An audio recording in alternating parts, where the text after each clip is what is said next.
simple prayers. أعوذ بالله السميع العليم من الشيطان الرجيم بسم الله الرحمن الرحيم والصلاة والسلام على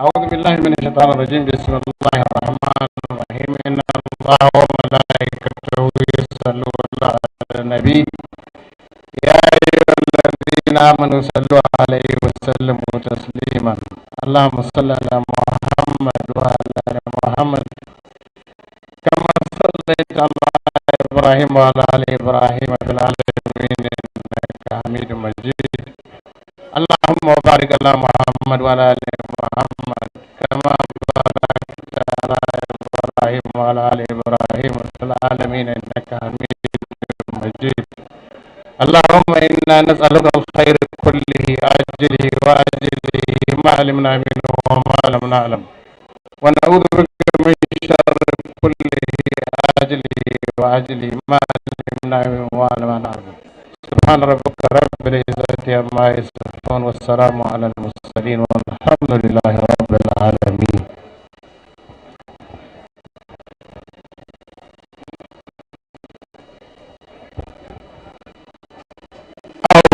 God in heaven, we thank you, we thank you, and we thank you. We thank you for this opportunity of gathering as northerners.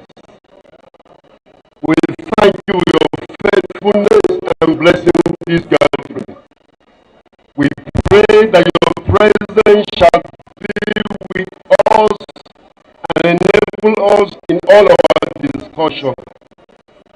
We lift up your banner at this meeting and that bless our nation Nigeria and bless this gathering and bless everyone that is here at the end of this meeting, that your name alone is glorified. Thank you because you have heard us and answered us. This we pray in Jesus' name. Amen. First and foremost, participants should maintain utmost discipline throughout the meeting or throughout the interaction. Ultimate silence is required.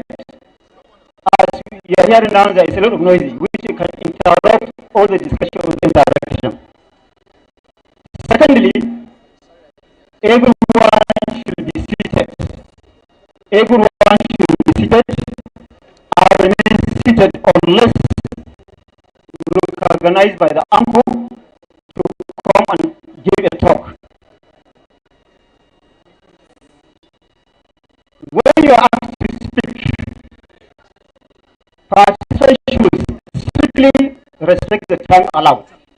We allot a time for each and every speaker that will be allowed to make a comment. And secondly, since this is not a political rally, there should be no sharing, no jeering, no booing, and certainly no even pressing.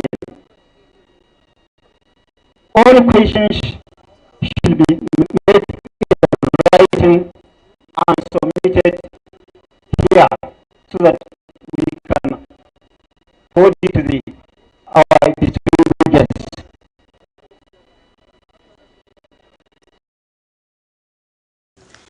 If you be man, and madam no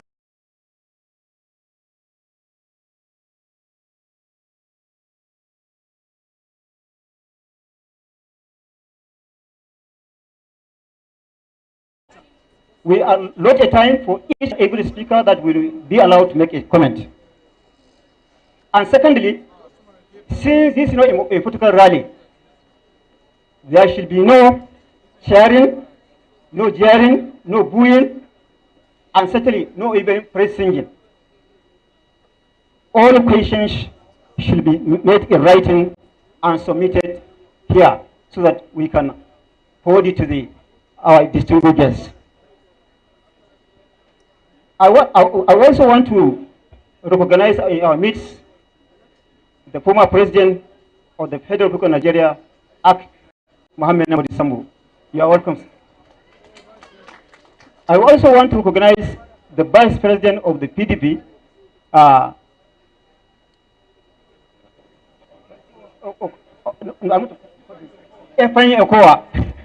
sorry for not taking the name, please.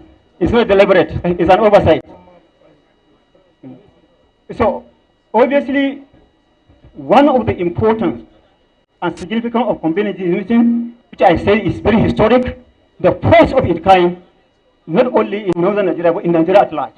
No anybody that has actually made attempt to convene this kind of interaction meeting, engage discussion, engage our presidential candidate for this very important meeting, particularly to understand, appreciate what is the vision for Nigeria and northern Nigeria in particular. Nigeria is dealing with so many other crises, be it economic, political, educational. Therefore, it is on this note found it expedient to engage our presidential candidate. We are only engaging about 6. We have 3 today. We have 3 on Monday. We have already completed the first session with the presidential candidate of the PRP, Kola Abiola. And now we are in the second session, which we are engaging the PDP presidential candidate, Alhaji Atiku Abubakar, His Excellency, which everybody, he don't need any introduction. When you say Atiku Abubakar, everybody knows him. This is very important. And the participating agency that actually come together to convene this meeting were 6. First, we have Ali House, which is a research center under Ahmadu Bello University. We have Ahmadu Bello Foundation. We have ACM Arewa Consultation Forum. We have Jamia Mutana Arewa. We have Arewa Development Research Project, ARDP. Then we have Northern Elders Forum. And each and every, this organization, we are represented in this particular meeting. The leaders, the chairman of this organization were represented. We have about 2 segments or 3 segments of invitees. The first one, we have the panels who are here on the high table. And the panel is being shared by no any other person, but a distinguished personality of his own right, a royal father, who is very known in the entire country, Alhaji Munir Jafaru Mada Kinzazo. He is the chairman of this panel. Then next to him, we have Dr. Hakim Baba Ahmad from the Northern Elders Forum. Then we have Babayola from Arewa Research and Development Project. Then we have the Wazir in Katsina, who is also deputy chairman of ACF. Then next to him is Rabi Saulawa, the chairman president of Jamia Mutana Arewa. Do you want to grow your YouTube channel? Do you want to earn more views, more subscribers, more watch time, and of course, make more money? Well, it might be time for you to upgrade to TubeBuddy. Sadly, while a lot of people start YouTube channels, many never reach the success that they dream of. Why?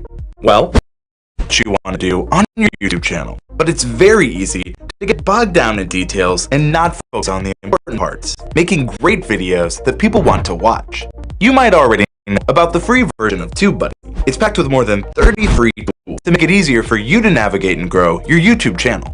But today, I'm talking about TubeBuddy Pro, an upgraded version that includes unlimited access to and other great features that help you use our tools so you can take your YouTube channel to the next level. Now you might be wondering, but Andrew, how is an upgraded TubeBuddy license gonna get me more views on YouTube? In order to get more views, you need to understand what factors the YouTube algorithm takes into account when promoting your videos. Things like impressions click-through rate. Let's break that down. To get a good impressions click-through rate, also known as CTR, you'll not only need a highly clickable thumbnail, but you need a good title based around a strong keyword topic as well. On YouTube, it's of the video that interests the viewer to get that first click, and those clicks turn into views. We help you find out whether people are looking for a certain keyword topic, so you don't make a video that no one is searching for, and then don't get any views. With TubeBuddy Pro, you can really dive deep into those keyword-driven topics and titles, and find more ways for you to earn more views. Views through search is great great keyword research, you can expand your audience. Then, if your video delivers on what people are searching for, and great, people are more likely to watch your video longer. TubeBuddy Pro can also help you with the creation process. Maybe you need help with music or getting good graphic overlays. We've got your back. TubeBuddy Pro gives you access to our member perks program with benefits like unlimited royalty-free music tracks from Audio Hero. And to improve your graphics, we've given you free access to Nick Nimmin's Tuber Tools package. Speaking of Nick Nimmin, he's one of the fastest growing YouTube channels, and he also uses TubeBuddy. Here's what Nick had to say about TubeBuddy and how it's been able to help him grow on YouTube. TubeBuddy is already helping thousands of creators grow their YouTube channels. They helped me grow my channel to over 430,000 subscribers, and they can help you too. We here at TubeBuddy have been able to grow our channel to over 400,000 subscribers using these tools to help not only ourselves, but other creators, to help them save time and create better. You just heard from me and some of our other TubeBuddy users. TubeBuddy can help you a lot on YouTube. Besides the keyword research option, there are more benefits to TubeBuddy Pro. With TubeBuddy Pro, you can make end screen and card templates, which can quickly and repeatedly refer people to your most popular videos that drive the most subscribers. Templates are just one great way to save time, and with canned responses, you can save even more. Canned responses give you the choice of offering a variety of but appreciative responses to viewers, and can help you be more personable and relatable. You can share your success with our TubeBuddy Milestone custom background templates with TubeBuddy Pro. Just another great way. Arewa, sorry please. Then the next one is Professor Binti Abdul Karim, who is standing on behalf of the Vice Chancellor of Ahmadu Bello University. These are the 6 participating agencies that actually call for this interactive session. Therefore, we hope that in the next 2 hours, we have a very good interaction so that we can drive a lot and learn from our guests, who can now tell us what do you have for the country, what do you have for Nigeria, or for Northern Nigeria in particular. How can he be able to address, if he's being elected into the president of this country, how will he be able to address the myriad and plethora of crises and challenges between this country, and how can he move this country forward? We need actually tell us within only the span of 20 minutes. He has only 20 minutes in which he can completely recap his vision, his mission of transforming Nigeria into a giant, not only in Africa, but in the entire world. Nigeria is a country that is highly blessed with abundant human and natural resources. What we are looking is a purposeful leadership. Therefore, it's on this basis that we can. Okay.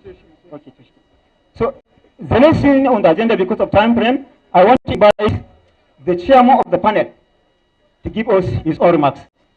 Your Honor Highness.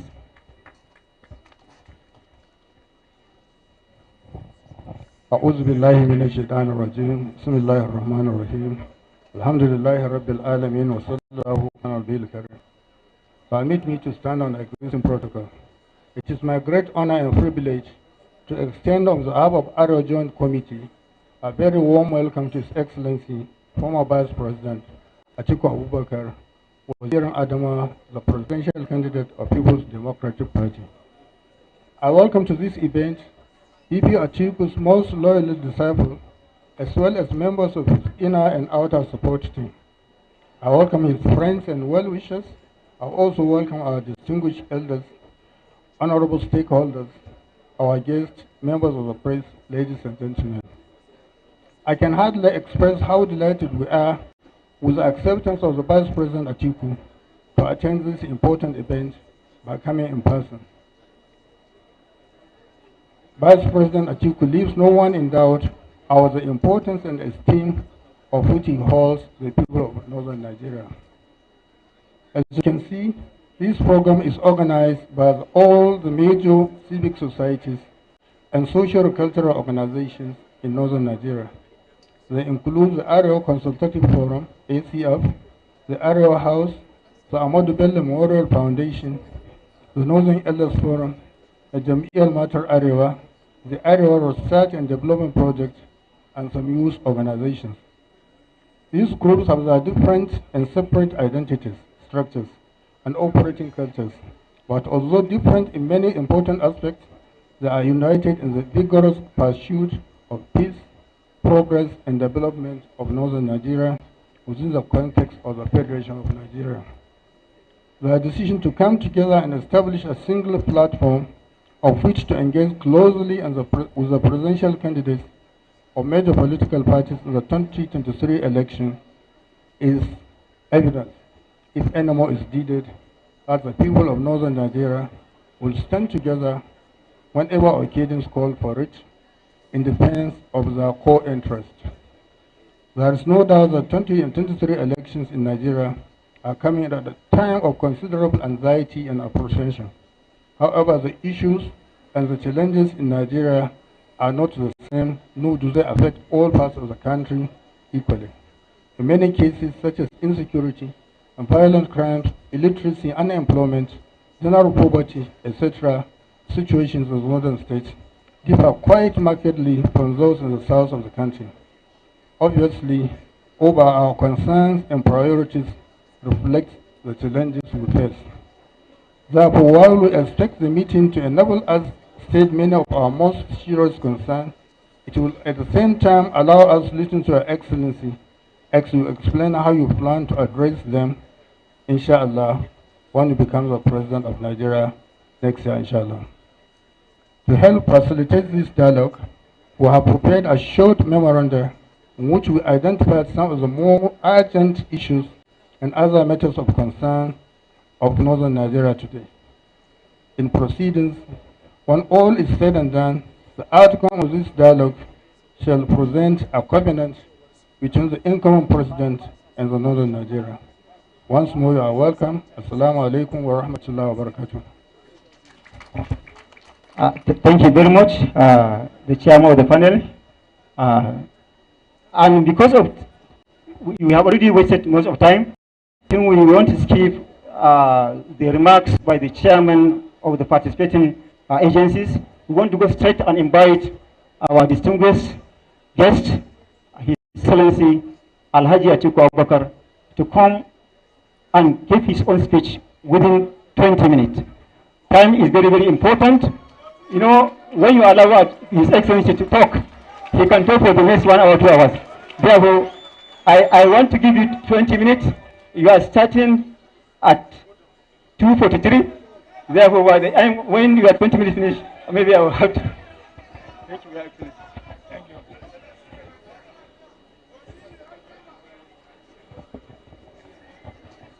أعوذ بالله من الشيطان الرجيم بسم الله الرحمن الرحيم. I want to adopt a very short protocol. Your Excellencies, Your Royal Highnesses, distinguished ladies and gentlemen, my brothers and sisters of the Arewa origin. First of all, I want to apologize very deeply for running late.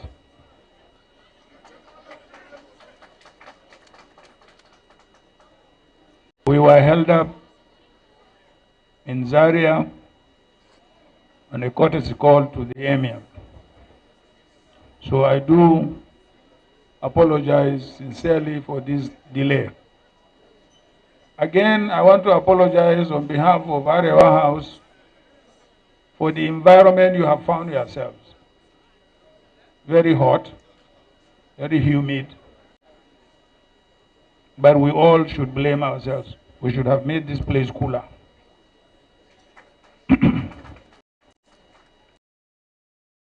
Electrify your metabolism back to teenage levels by eating 1/2 teaspoon of this with water and burning fat like.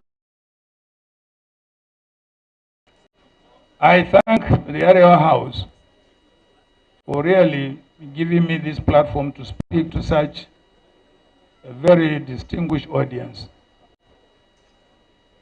I particularly want to thank all those who are present here today and who have been suffering the heat.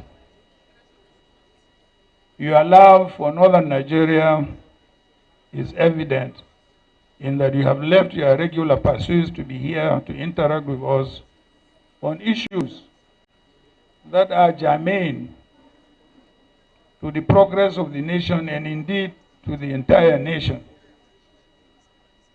Really, your presence here inspires me quite a lot. I am immensely grateful to the management of Arewa House for providing a platform to outline the contours of my development agenda for our great nation.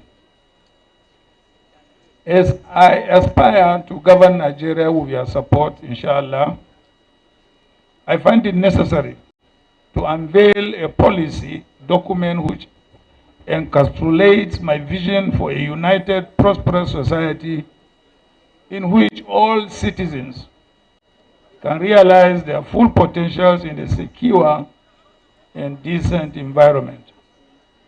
It sets out my policy priorities and my strategies for dealing with Nigeria's complex challenges. It is my hope that all those who aspire to govern Nigeria will be given the same platform to unveil their policy priorities and programs. As we go to the polls in February 2023, there can be no better opportunity for the public to interrogate our ideas and strategies to deal with a plethora of local and national issues, from the mundane to the most complex, particularly those issues that have important weight on the future of northern Nigeria. I hereby present myself for that interrogation. You can interrogate me today. However, I would like to caution that northern Nigeria's current social and economic challenges call for sober reflection. The partisan politicking, irrespective of our political differences, it should be our collective desire to see northern Nigeria fulfill our potentials in the not too distant future. I can't wait. We must build consensus on one goal. Northern Nigeria must have its prosperity restored. It must re-emerge as a vibrant, prosperous, and self-reliant economy, operating in a peaceful, secure, and disciplined environment. Anything other than this goal cannot be an option for us in northern Nigeria. This way, we share the dream of our leader and foremost nationalist, Sir Ahmadu Bello, the Sardauna of Sokoto and Premier of Northern Region, in announcing his 6-year development plan for the region. He noted the need for northern Nigeria, and I quote, to catch up quickly with even the most economically and socially developed countries in the world. And I quote, that was Ahmadu Bello. He had a vision to transform the region into the largest economy and the hub of investment and commercial activity in Western Sudan, a region whose development would be anchored on its resources and the resourcefulness of its people. He enjoined on several occasions our businessmen to embrace modern industrial pursuits and revive that spirit of adventurous entrepreneurship which made medieval pre-colonial northern Nigeria a great region. He envisioned a northern Nigeria that would attract investors, merchants, scholars from all corners of the globe. Northern Nigeria can realize beyond the dreams of its founding father. It requires strong commitment, initiatives, and discernible shift from the mistakes of the past to lift northern Nigeria from the abyss to the top of a honey-coated mountain. It requires that we articulate and implement a transformation agenda with specific policies and programs to address the challenges of underdevelopment. having come this far. So you may ask, so what is Atiku Abubakar's development agenda for Nigeria and northern Nigeria in particular? My development agenda seeks the political and economic transformation of Nigeria into a united, secure, and prosperous country in which all citizens can live a happy, healthy, and productive life. Economic prosperity is an integral part of this agenda that has 5 elements. 1, to restore Nigeria's unity. 2, to strengthen national security. 3, to build a dynamic economy for prosperity. And improve education delivery, and then also devolve more powers to the states and the local governments. Indeed, economic prosperity is the thread that runs through the other critical elements of the agenda. All of them, all the 5, what runs through them is economic prosperity. All 5 elements of our development agenda are closely linked and influence one another in a dynamic manner. The dream of building a prosperous economy will remain a mirage without unity, without peace and security. Can we achieve economic miracle without all this? No. Indeed, security is key to creating and sustaining an enabling environment for economic growth. Creating economic opportunities for Nigerians will represent significant implications for social cohesion, unity, and national security. Increased jobs and income opportunities will reduce the likelihood of our youth being involved in crime, violence, and conflict motivated by manipulating religious or ethnic differences. Finally, a sound education system is needed to provide the citizens with the appropriate skills and competencies to explore available economic opportunities so that they can prosper. So you may quite rightly ask me again, what will your 5-point development agenda do to support the North? As is often asked, what is it? Is it there for the North? My 5-point development agenda is a national agenda, but with local touch. So many men don't survive prostate cancer because it was not diagnosed before it developed. It is drawn up after careful reflection on key historical and contemporary events which have helped in defining where we are today. My agenda identifies where we are today and envisions where we want to be as a nation and outlines how we will get there. It's just not mere rhetoric. While the agenda is nationalist in outlook, it recognizes the desire of the federating units to chart a course of their social and economic development, but within a national framework. It does also recognize that federating units' development prospects depend largely on the political and economic dynamics of the Nigerian economy. At all times, a strong and healthy Nigerian economy with a stable macroeconomic environment will be a pertinent factor in their development. Above all, the implementation of the agenda will require collaborative engagements with the states and local governments and across a broad range of private and public stakeholders and a range of state actors at both federal and state levels. I shall outline briefly below the areas of convergence between the 5-point development agenda for Nigeria and development aspirations of northern Nigeria. Growing the economy bigger and faster, the policy priority of the development agenda is to double the size of the Nigerian economy and achieve a GDP of approximately 900 billion by 2030.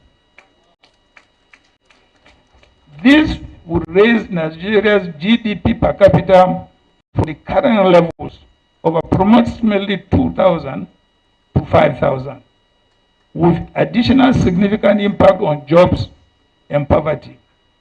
Although current growth projections are significantly lower, Nigeria has the potential to achieve this and become one of the top 15 global economies. It's doable, it's possible, with your support, we can do it. To restore its prosperity, the North must grow its economy. The North must grow its economy. Over the years, the region has suffered deindustrialization and long-term social and economic decline. Several years of inadequate protection have robbed agriculture of its capacity to support a modern, fast-growing economy in northern Nigeria. The combined GDP of the 19 northern states comes up to about 108 billion USD only. On per capita basis, this is less than $1,000. On the other hand, Lagos State only, with a population of approximately 15 million people, that is 12.5% of northern Nigeria's population, has an estimated GDP of 46 billion US dollars. Not only is the northern economy small, but it's also structurally defective. The economy must grow for economic opportunities to abound. The next item that fits into this chain is the development of our infrastructure. The supply of efficient infrastructure, including roads and rail transportation, communication, and adequate power, is extremely important for the economy to grow and create jobs. To build the economy of our dream, we must increase the stock and improve the quality of our infrastructure. Inadequate infrastructure has been identified as the most problematic factor for doing business in Nigeria. Those of us who do business know we provide our electricity, we provide our water, we provide our roads, we provide everything. Government doesn't provide anything except taxing us.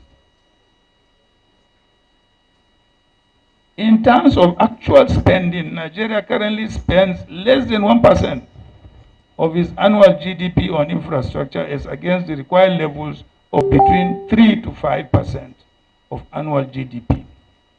This shortfall has created a deficit estimated as 3 trillion US dollars over the next 30 years. The public sector does not have the resources or expertise to deliver, while our infrastructure financing requirement is approximately 100 billion per annum. Nigeria's annual budget is only approximately 30 billion. Big deficit. We shall and we have to incentivize with regulation and tax incentives a consortium of private sector institutions, both local and foreign, to establish an infrastructure debt fund. This is what I proposed, in my covenant with Nigerians. Because I asked, where are we going to get the money? The government doesn't have the money. We must incentivize the private sector to come, give them tax relief, give them whatever relief they are looking for, ask them to invest, and make sure our rail works in the north, our roads work in the north, our electricity works in the north. Let them invest. Let them recoup their investment, even if it is, 20, 30 years. But we have all these infrastructures to develop our, part of the country. So this is the thread that is running. I have been told I have only 3 minutes left. Another thread that is running through this 5-point program is focusing on agriculture. In the First Republic, it was the mainstay of our economy. Why should we abandon it? We abandon it simply because of the emergence of revenue from oil. Those of you who are of my own generation know that we were not educated by oil money. Absolutely not. Those of my own generation and those older than I am. We were educated by revenue derived from agriculture and taxation. So what can we do to make sure that we wean ourselves from dependence on oil? So agriculture, again here, is one top priority. I intend to make sure the North receives the greatest support so that we can reinvent our agriculture. The fourth is stimulating medium, small enterprises. Medium, small enterprises are what provides prosperity and employment to the lower and middle income people in our country. I can give you an example which I have always given. I have a micro standard finance bank which is today one of the best in the country. And it empowers virtually only women. And as a result of that, we have moved 45,000 families out of poverty in my state to a state of prosperity. But all of them women. So that is why I propose that we will set aside 10 billion USD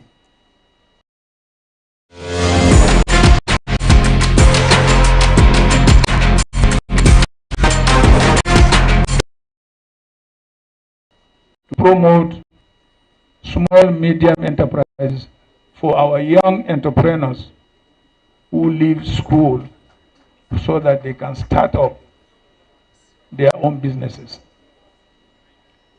And there is one thing very, very important, and that is making sure that entrepreneurship is part of our curriculum. If you have attended my university in Yola, whether you are studying law or engineering or political science, you must find that you must study entrepreneurship. It's a compulsory subject. This is because we want you, when you come out, you don't have to look for a job. When you come out, we want you to create jobs for yourself and for others. So this is another thread in my 5-point program. And of course, once you are able to move out hundreds of thousands of people from poverty, you can be rest assured that you are making progress. And then, of course, finally, or before finally, is the issue of restructuring or devolving more powers to the states and the local governments. When about 2004, when I started advocating for restructuring, I had a very, very, very strong opposition from the North. Very strong. Today, thank God, the northern governors themselves and northern people themselves have bought into restructuring. What does it mean? It all simply means giving our states more powers, responsibilities, and also more funding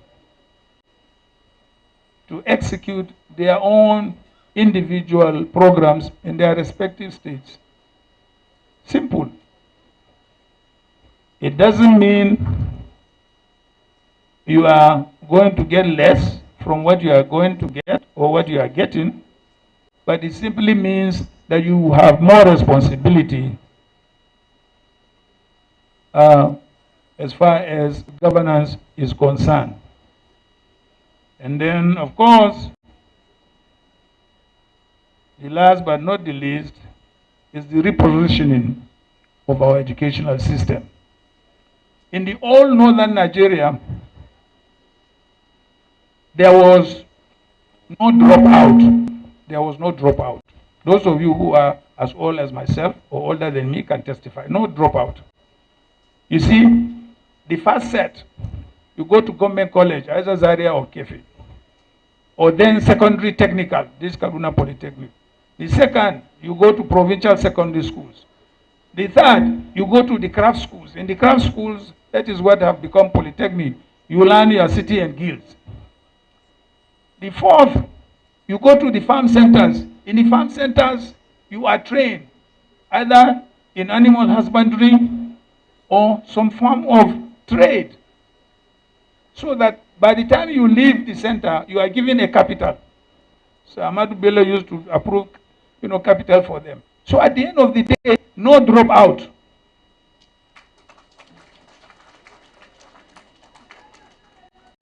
So, distinguished ladies and gentlemen, education is the last thread. And I am passionate about it. That's why I have an educational, what I call from cradle to grave. I have a kindergarten, I have a nursery, I have a secondary, I have a primary, I have a secondary, I have a university, all located in one location. So you can start as a baby until you get your PhD, and then you teach in the same university, you retire there, you die there, and you are buried there. So that's what we call from cradle to grave. So for me, education is fundamental, is non-negotiable. Non-negotiable. So my fellow brothers and sisters of the Arewa community, I am an optimist. I believe we can unite and do it together and propel northern Nigeria or northern states to a higher level of prosperity, peace, security, and unity. I want to thank you very much for giving me this opportunity, and I can now have the privilege to answer your questions. God bless you all. Thank you.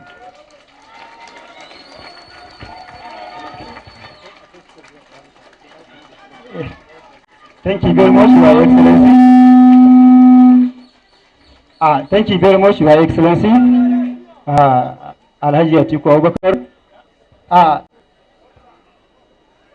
You have listened carefully to His Excellency, Alhaji Atiku Abubakar. And now we want to go to the second segment. Therefore, we have to admit it is the candidate that actually provides for all the hearing. It is not the organizers that made the hearing, so that people cannot say that we are making segregation. This is very important. And we allow any other candidate that can also provide for his own arrangement for hearing, because it's very important to make this a clarification, so that people will not go out with a certain misconception that we started the program in the morning without live coverage. But now we do the second segment of the session, and we are expecting for the next segment, which is coming around 4:30 to 6:30. So therefore, it is very important to make this announcement. I want to start with the Wazir in Katsina so that he can make his own comment. أعوذ بالله من الشيطان الرجيم بسم الله الرحمن الرحيم. Now,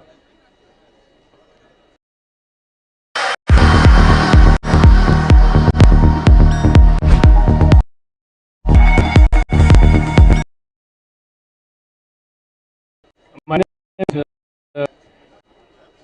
Senator Ibrahim Ida, Wazir in Katsina, and the Deputy Chairman of ACF. Now, I want to start the ball rolling. Your Excellency, when you started, you said you wanted to be grilled. And we have a team of 6 people here that will really grill you, with all due respect.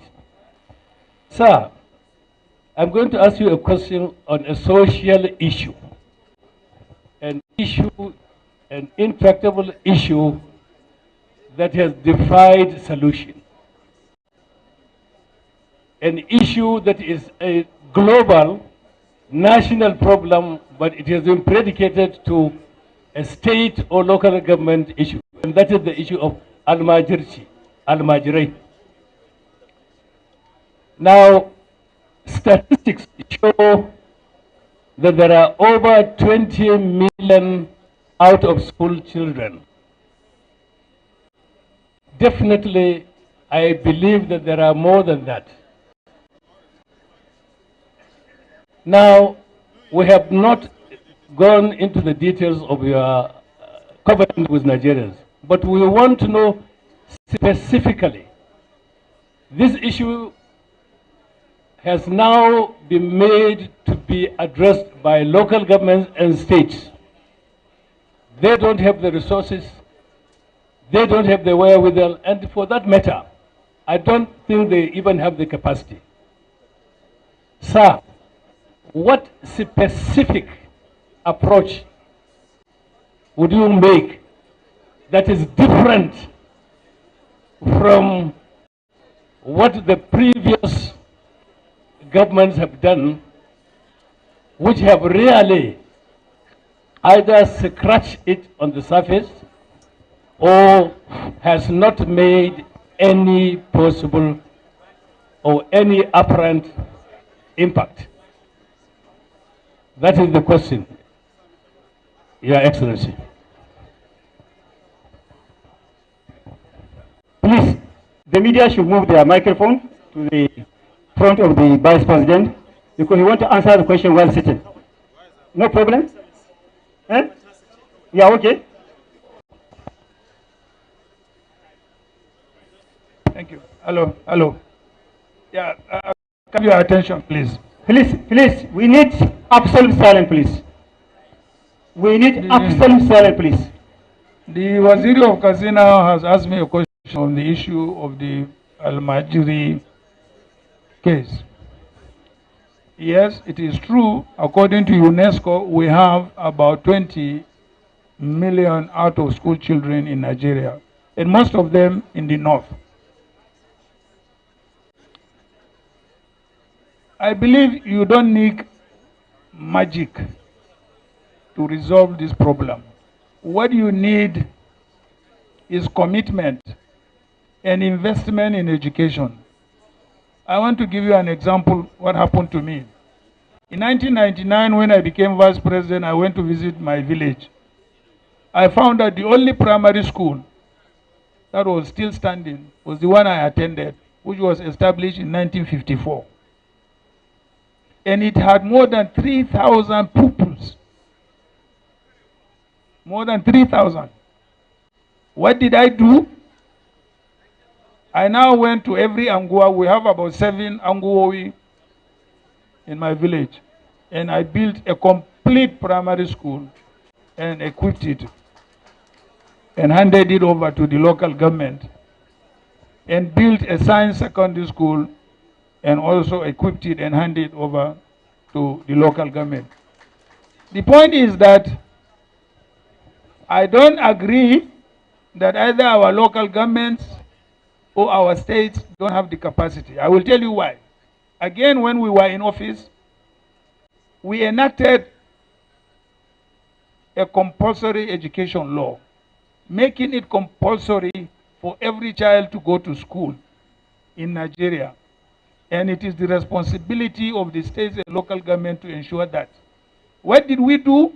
We also imposed education tax on Nigerians. Those of you sitting here are paying education tax, whether you know or you don't know. And this education tax is being distributed to the states and local governments every month. How do we get them to make sure they utilize those funds to make sure there are enough schools? After all, as most of you know who have read my history, my father went to prison because he refused to send me to school. Now, the village head cannot force you to go to school. The district head cannot force you to go to school. Not even the local government. They say there is fundamental human rights. But you can legislate it. Since we legislated compulsory education tax, why will we not legislate compulsory that you must send your children to school? So I don't agree that we don't have the capacity, either in terms of manpower or in terms of funding to do it. We have made the funding available. When I was vice president, I summoned all the northern governors here in this Arewa house. I set up a committee under Adamu Bake, Professor Adamu Bake. How can the northern states catch up with their counterparts in the south? Man, and Madam no confirm you well when I enter the other room. And he spent almost 1 year touring the northern states and doing all that and so on and so forth. He came with a blueprint. I invited all the northern governors here in this Arewa house, and I handed over the blueprint to each governor. Go and implement it. If they had implemented those blueprints, we will not be where we are today. There will not be all this terrorism and so on and so forth.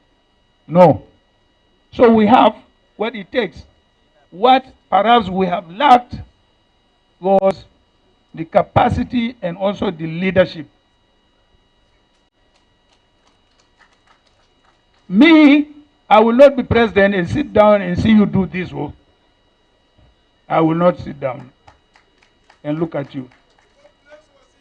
I will make you do your work. Not that anything, I will make you do your work. Finish.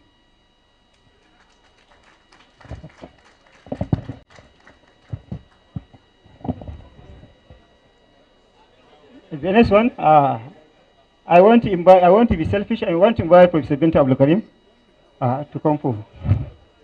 Binta Abdul Karim from Ahmadu Bello University. I have this to ask. The National Biodiversity Action Plan,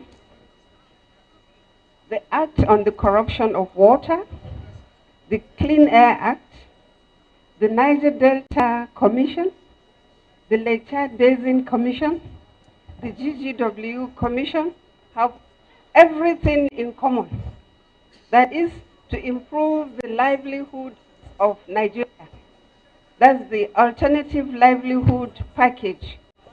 In your speech, you have an agenda of between now and 2030, which is just 8 years. And you know, to achieve a substantive political interlock, vis-a-vis location, the human interaction, the built environment. I'm glad my brother Namadi is here. We need habitat, housing, wealth, money, security. And for each of these, there are timelines. Short, medium, and long. Please, Waziri, we want to know that window of timeline that you have, you can achieve this 6-term or 6 plan or 5 NECO, beer NECO, so within 8 years. Thank you very much. Well, and Binta, I have already answered that one now. I have one more question. And also, most of these agencies are not working in consonance with each other. Everybody is working on his own. How do you unite us, please? There has to be a streamlining, first of all, of these agencies. In fact, one of my policies is to make sure how do we reduce even the number of these agencies, because there are so many interlapping agencies that have been created by government. So that has to be resolved by realigning these agencies. And then, secondly, when it comes to the issue of funding, where you are very much concerned, I have told you how I intend to use the private sector to get involved in funding some of these projects. Because we don't have the money, I said it. So where are we going to get the money? Right now, if you are talking about housing, there is an oversupply of housing in Abuja. You know why? Simply because there is money laundering. But the oversupply of housing is not housing that caters for the ordinary man, for the poor man. What you can do is to identify those investors in housing. Come. Yeah, you are building houses for medium and high income groups. I want you to build houses for low income, these people who don't have houses. If you build the houses, I will give you tax incentive. I will give you this, I will give you that. They will do it. They will do it. The point is that, well, I hope, pardon me if I'm approaching governance like a businessman. I am a businessman. But governance nowadays is managing business. If you don't know how to manage business, don't get involved in governance, because you will be a failure. Thank you very much, Your Excellency. I also want to now call on Ajara Bisola. Please, for time, because we are running out of time. I'm giving you 2 minutes, please. And go straight to your question, please. ‘Yan uwana matan Arewa da mazan Arewa. Your Excellency, Jam'iyyar Matan Arewa was founded in 1963 by our mothers who felt the northern woman was being left out. 59 years after, we are still being left out, be it economically, be it socially, be it educationally, be it politically. Your Excellency, you have daughters. Your sons have wives.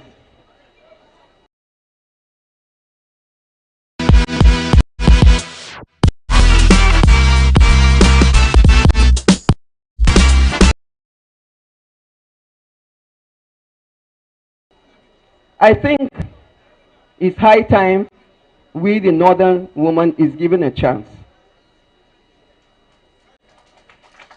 Sai a ce mata muna da matsala, kuma bayan ku maza ku ne matsalan mu.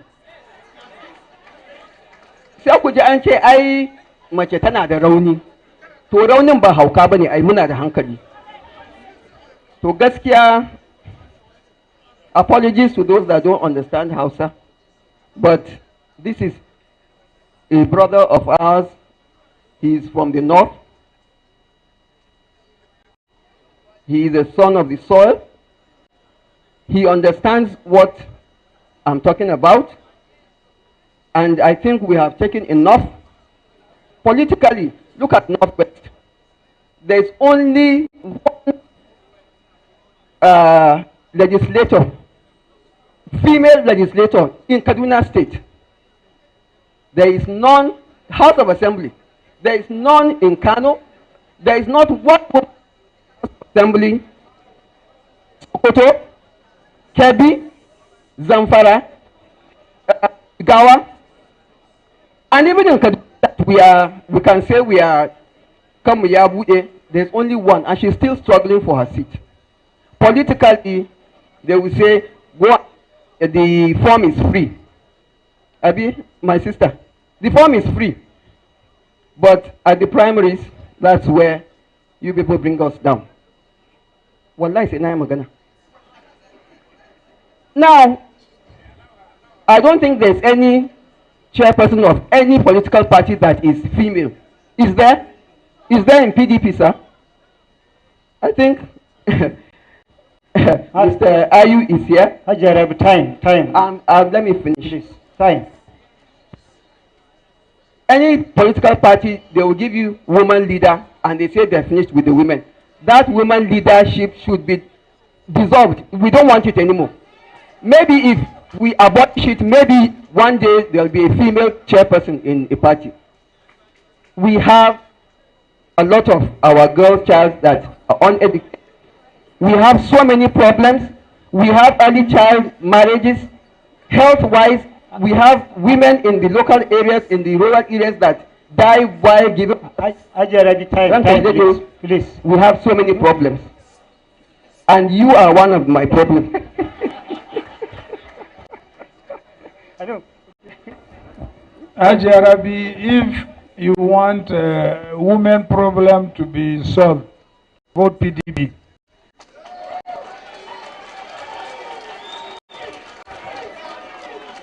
Because we are the only government or administration that have met the very minimum of the Beijing Declaration of 30% women representation, either in cabinet or in other offices.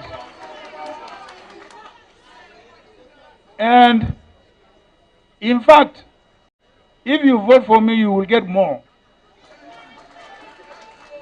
You know why you will get more? Are you with me? Are you with me? Do you know why you will get more with me? Because I was brought up by my mom.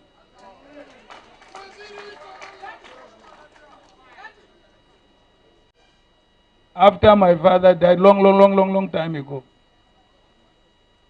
So that's why in my last presentation I said I directed my bank to give 80% of their loan to women. And because of that, we moved out 45,000 families out of poverty. And because of that, we have 90% repayment. 90% repayment by women. They will pay loan. And they will utilize it to improve their family, to send their children to school, and even to support their husbands to marry another one. So, if you want to see the rise of women, vote PDP, vote Atiku.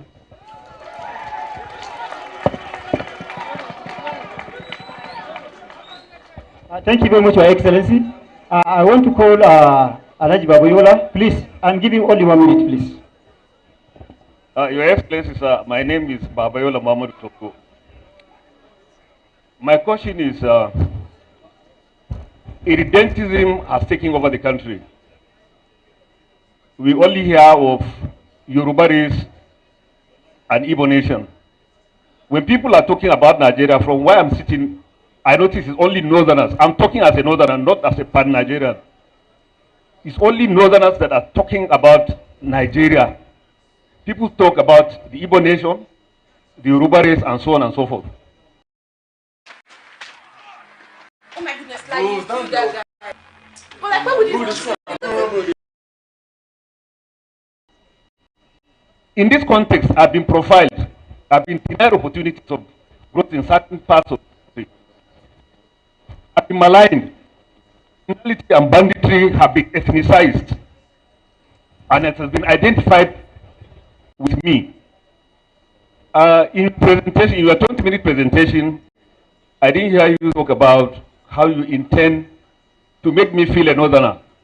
Some programs of this government, like the rural grazing area, like the NLTP, the National Livestock Transformation Program, and open ranching or ranching as against open grazing, have not been realized because the government have been susceptible to blackmail. How do you intend to make me feel a Nigerian? To start thinking like a Nigerian? I am thinking as a northerner now. Thank you, sir.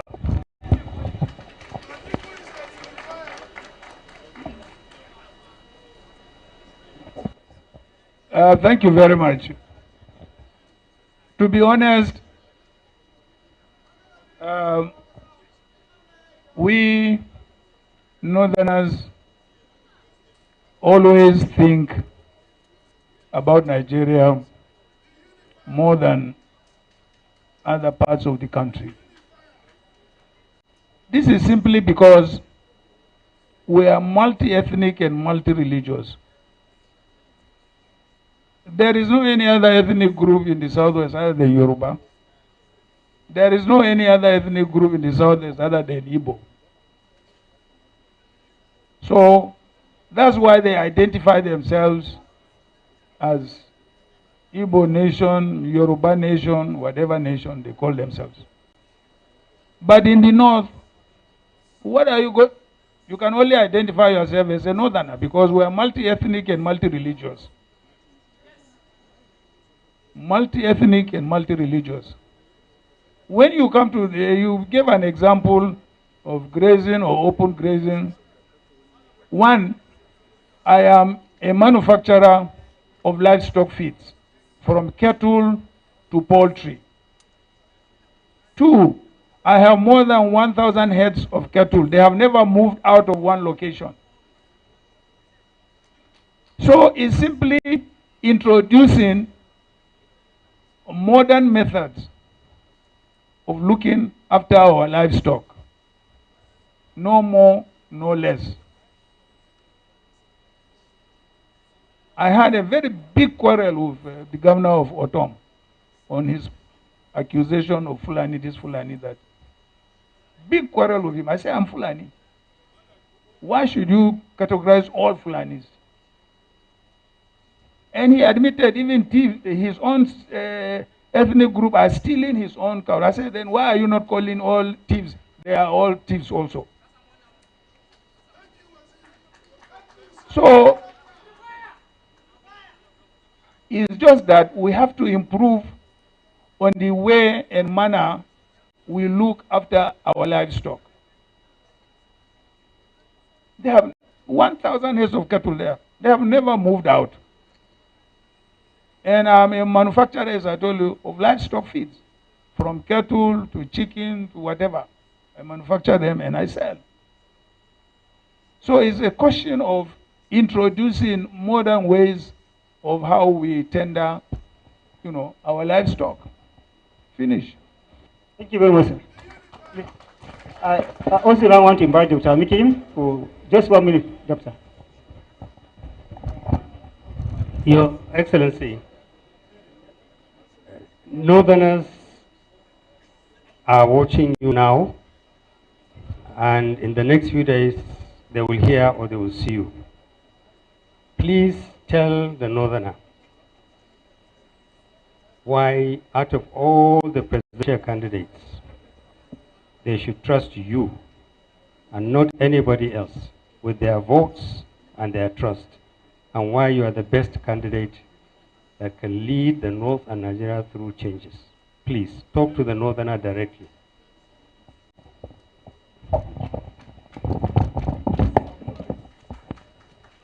Well, Malam Northerner. Oh, Madam Northerner. I have been in politics now for 3 decades. Alaji Ayakwande Sarkin Kwande or Professor Ango. 35. And I have traversed the whole of this country.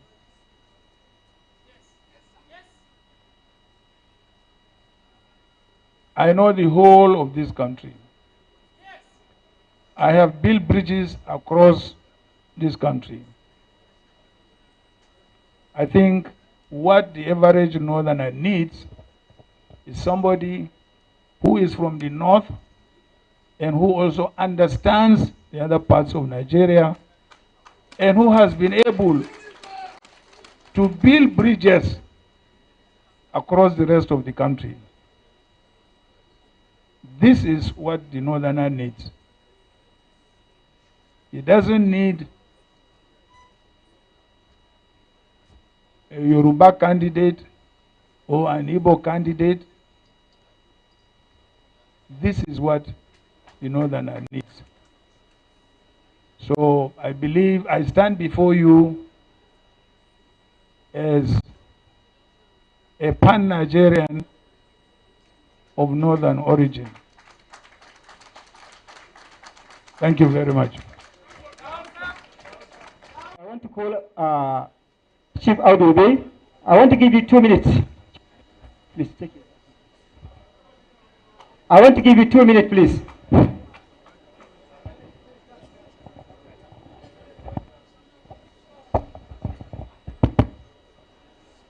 Your Excellency, just 2 questions. How can you help the local government system to perform better? Because right now, most of you will agree the local government system is not working in many states. And number 2, how much longer will the Naira continue to die?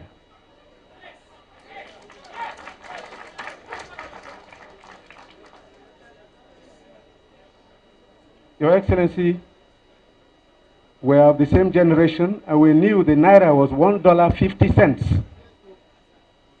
Today it is 740 Naira to $1. Is there any way of controlling the appetite of Nigerians for irresponsible importation? Because if we don't, this is how the French Revolution happened. Unnecessary devaluation of their currency for too long. Thank you, sir.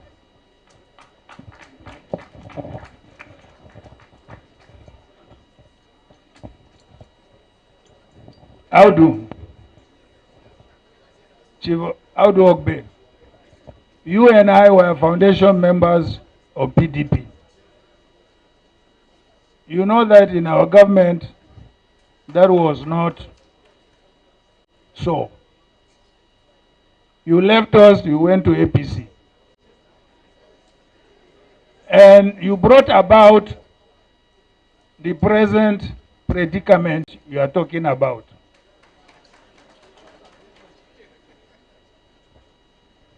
You know that PDP has the capacity to definitely correct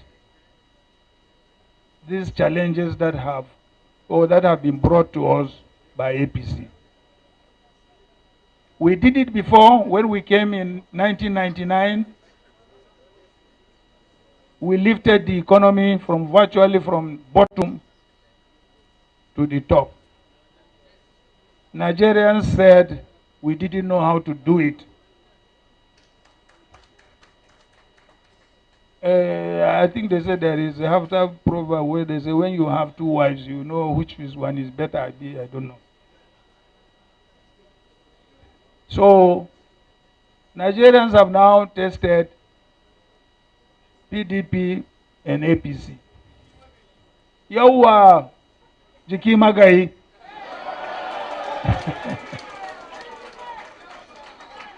So I believe we have the capacity to stabilize the value of the Naira. When it started sliding down, I cried and cried. I said, look, it is time we stop this. It is time we merge the parallel markets with the official listing. But then that has not been done.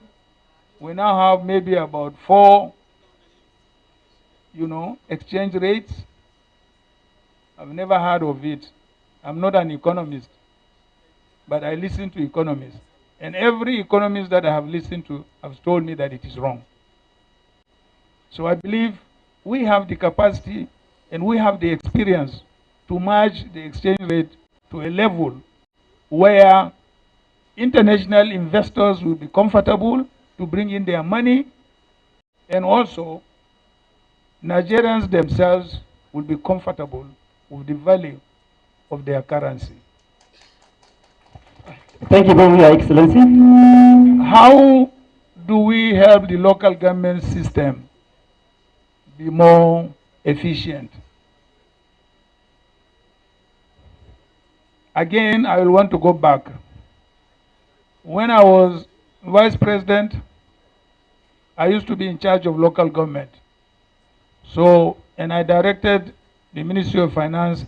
I said all local government allocations must be transferred straight to the local government. But then the system was going on very well, and the local governments were functional.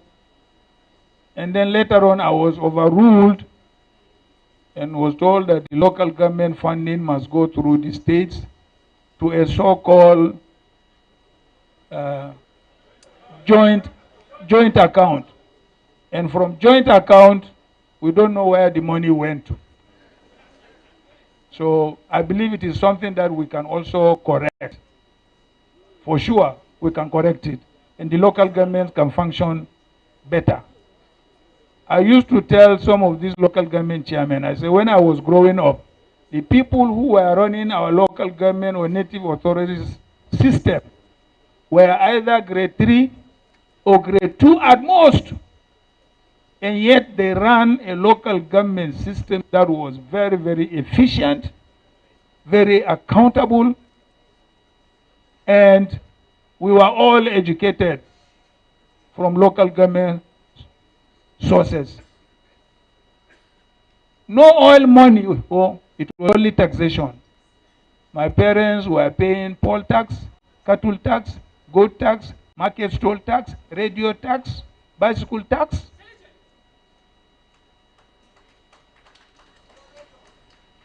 This was all the sources.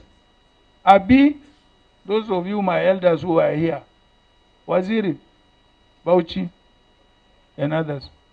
These were the taxes that were the local governments were collecting. There is no allocation at all.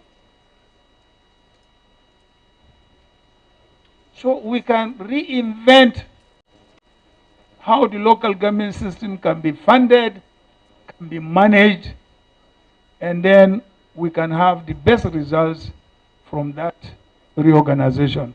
God bless you all. Please. Waziri and the candidate of the PDP, I would like to follow on the question raised by Baba Yola Tongo. That is to say, the position of a Nigerian as a Nigerian citizen. All these policy programs are aimed at obviously developing the Nigerian citizen and creating something within the context of Nigeria in order to give value and meaning to a Nigeria. Nigerian citizenship is the issue central to Nigerianness. From 1960 to today, Nigerian citizenship has been losing value and respect.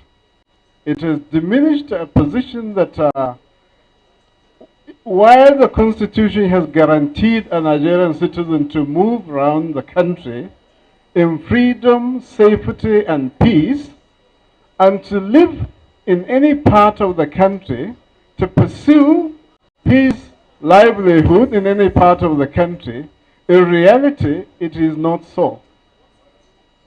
it is not only now within the context of Nigerian territory, but even within the international community, Nigerian citizenship is losing its value to the degree that visas are not being given to Nigerians by many countries today.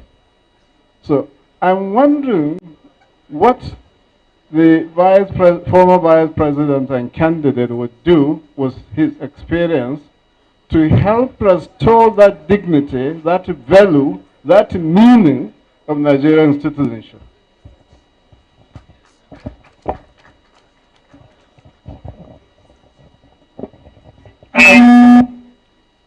Thank you very much, Malan Suleyama. Definitely, there is need for an administration to look into that. One, I believe the issue of citizenship should be looked into it. What do I mean by the issue of citizenship should be looked into it? In other words, there must be, every Nigerian must be given under the law the right of citizenship wherever you may decide to be.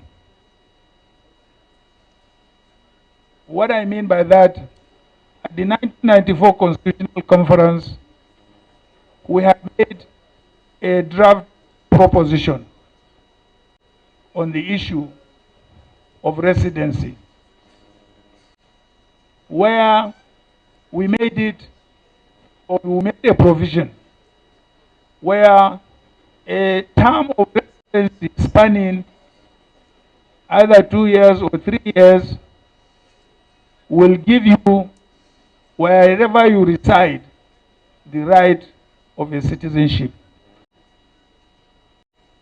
But it was vehemently opposed, mostly by our southern counterparts, not by even northerners. Because I remember our group was then led by the late Sheikh Musa Yaradua. So there, if you could also recollect, in one of the transitions of President Babangida, in one of his transition laws, there was a provision which made it your right to contest an election once you reside in a locality for 2 years and you are paying your taxes and so on and so forth. But of course, it was a transition provision. So the moment that transition, and you know IBB had several transitions. So the moment that transition was over, that law lapsed. So I think, and I believe, the process of nationhood is a continuous process. Up till now, after more than 200 years old, there are still some parts of the United States who are saying they don't want to be part of the United States. So it's a process of nation building. I am optimistic with a reasonably responsible and just leadership that can give every part of this country a sense of belonging. We will achieve, and we can achieve, nationhood. We came in 1999 with a government of national unity. If we had not formed that government of national unity, there wouldn't have been peace and stability, and we wouldn't have been able to govern. I believe, again, we have gone backwards to warrant. That's why I announced, when I announced my candidature, I said, if I win and you vote for me, I will form a government of national unity. Simply because peace, unity, and stability is a prerequisite for a purposeful government that can bring about prosperity and unity. So I believe it is achievable, and we can achieve it we should not lose hope on that because some people are negative in their tendencies. We can't stop them from being negative. We are a democracy anyway. So even as of today, there are some people who are agitating for breakup in the United States after 200 and million years of independence. God bless you all. Thank you. Your Excellency, we are very grateful. But there is one important question somebody sent from the floor, and that question has the issue of corruption. He raises that one of the major scourge of this country is the issue of corruption. How can you deal with the issue of corruption when you are being elected as a president? Well, the issue of corruption or dealing with corruption is multi-dimensional. But I think I have given some examples before in some of my public speeches and even my experience. When we came into office, we had evidence from the investigative bodies of a list of people who stole money and where the money was being kept. So I walked up to the president and said, Mr. President, you know what? Say what? I said, if we say we are going to prosecute all these people, we will spend the next 10 years until we leave office. We will not jail them, we will not get the money. He said, so what do you propose? I said, I propose you set up a panel to call each and every one of them in confidentially. And he set up a panel. He made me chairman, made the Attorney General a member, made General Gusau National Security a member. And we started calling them one by one. He said, okay, we have evidence you have stolen so much. This is where the money is. Return the money. We give you 2% or 5%. And within a few months, we collected 2.8 billion US dollars. 2.8 billion US dollars. Since then, no government has been able to recover stolen money. And some of the people that we recovered money have even returned to Nigeria, contested elections, they were in the National Assembly, they are governors and so on and so forth. So this is one way you can deal with corruption. Another way you can also deal with corruption is to make sure that the loopholes that allows public officers to be corrupt are blocked. The loopholes that are in our system or in our procedures that allow public officers to steal money. You cannot be sitting down as, let's say, a head of state, and you don't know what your ministers are doing, you don't know what your directors are doing, you don't know what anybody is doing. Not possible. Anyway, not with Atiku. Maybe with somebody else. Thank you. Thank you very much. I want to call Murtala Aliu. Just give you 1 minute, please.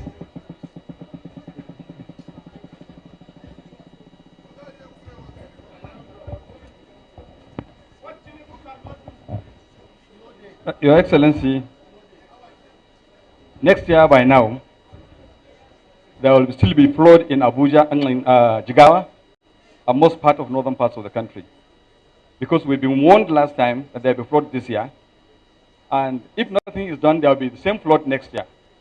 And over 5 million families or persons have been displaced from their residences. And there have been remediations being proposed, like dredging of the river, Hadeja, Komadugu, Yobe, and so on, to narrow the flood plains to ensure that water is channeled to Lake Chad to reduce the flooding. I don't know if the government you are coming to head has a plan for managing the ecology, especially as it affects flooding in northern Nigeria. Thank you. Well, I can assure you we do, because there was also flood in Adamawa. So virtually all parts of northern Nigeria have experienced this flooding. And again, unfortunately, you know, when we came into this administration, we found that there were contracts that were awarded for dredging of River Niger. Contracts awarded, paid.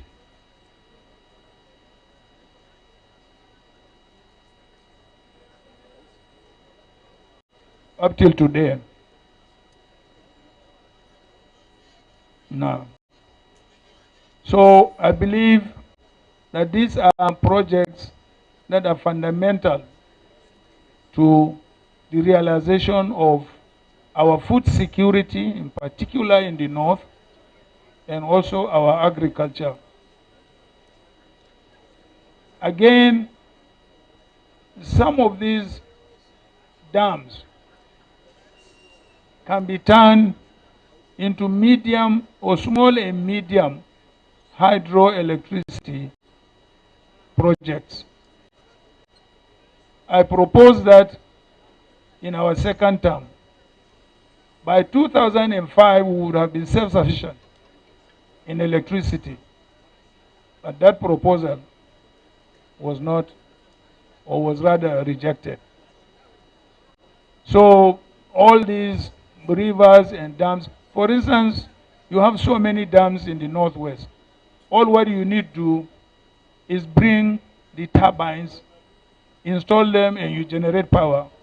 You distribute within the northwest. You don't even have to upgrade your transmission. You can do that in the northeast, you can do that in the north central, and so on and so forth. So these are some of the projects that you can divert this flooding into these dams to create mini power stations. I remember President Ramos of the Philippines. I used to give the example. By the time he came into power in Philippines, the whole of Philippines was in darkness. So what he did, he made provision for regional power stations. And within 2 years, the whole of Philippines was lit up. So anytime, anywhere he appears, if you say Ramos, they will say power, power, power, power, power. Because there was power, there was light everywhere in Philippines. But the policy of government of trying to centralize as much as possible power generation, power transmission for a diverse country like Nigeria is wrong. Thank you very much. We have actually come to the end of this program. So we are going to the next important segment, which is presentation of the framework which has been developed by this group, which will be submitted to His Excellency, the PDP presidential candidate, Alhaji Atiku Abubakar. I would like to invite Professor Angwadlahi, Chief Audebe, Barisa Zara, to come and make the presentation on behalf of the groups. I'm coming.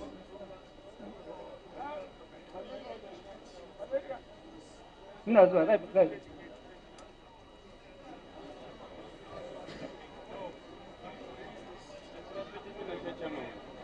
That means.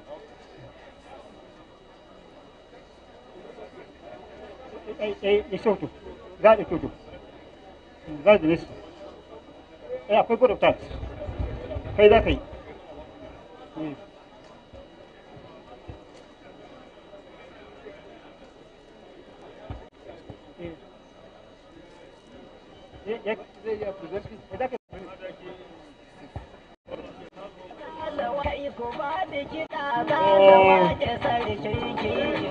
That have been behind the organization of this important interactive between the North and our presidential candidates, especially those from this part of the country.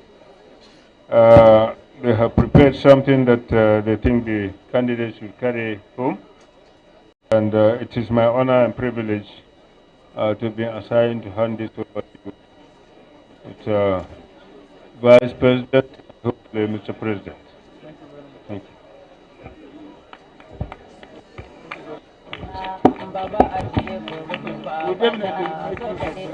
We will make use of them. So, quickly, there will be a vote of thanks by Dr. Atiku Mohammed. But before the vote of thanks, please, we want to recognize the presence of Dr. Ayucha Ayu, the PDP National Chairman, and also